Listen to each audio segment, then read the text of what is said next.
కాంగ్రెస్ ప్రభుత్వంతోనే అన్ని వర్గాల ప్రజలకు సంక్షేమ ఫలాలు అందుతున్నాయని సింగిల్ విండో చైర్మన్ కట్టూరి సత్యనారాయణ అన్నారు. నిజామాబాద్ జిల్లా ఎడపల్లి మండల జైతాపూర్ గ్రామంలో రాష్ట్ర ప్రభుత్వం 4 సంక్షేమ పథకాలను అమలు చేయడాన్ని హర్షిస్తూ సీఎం రేవంత్ రెడ్డి, ఎమ్మెల్యే సుదర్శన్ రెడ్డి చిత్రపటాలకు గ్రామస్తులు పాలాభిషేకం చేశారు. గ్రామంలోని 700 ఎకరాలకు రైతు భరోసా, ఇందిరమ్మ ఆత్మీయ భరోసా, ఇందిరమ్మ ఇళ్లు, రేషన్ కార్డుల మంజూరయ్యాయని సింగిల్ విండో చైర్మన్ కట్టూరి సత్యనారాయణ అన్నారు. 4 సంక్షేమ పథకాలు అమల్లో భాగంగా తమ గ్రామాన్ని ఎంపిక చేసిన ఎమ్మెల్యే సుదర్శన్ రెడ్డికి ప్రత్యేక కృతజ్ఞతలు తెలిపారు.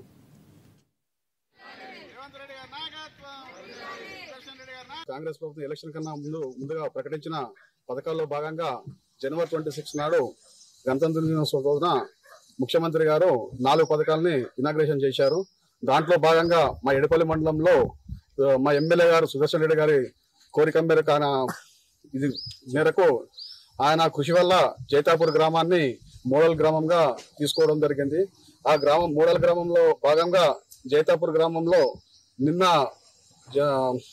సుమారు 720 ఎకరాలకు గాను సుమారు 45 లక్షల రూపాయలు రైతు భరోసా రైతుల అకౌంట్లలో పడడం జరిగింది.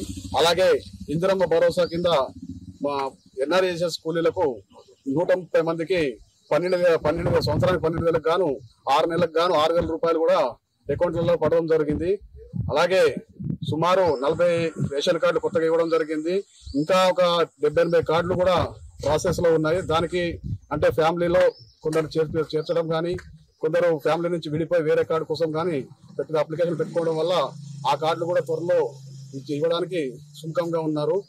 అలాగే ఇల్లు సుమారు 128 ఇల్లు దాకా శాంక్షన్ అయినాయి.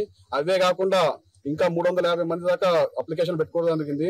దాంట్లో కూడా అర్హులైన ప్రతి ఒక్క నిరుపేదకు సంక్షేమ పథకం కింద ఇందిరమ్మ ఇళ్ళని ఇవ్వడానికి సుదర్శన్ రెడ్డి గారు మాకు హామీ ఇచ్చినారు. జైతాపూర్ గ్రామంలో ఎవరైతే నిరుపేద ఉండడానికి నీడ లేకుండా ఉన్న వాళ్ళకి ప్రతి ఒక్కరికి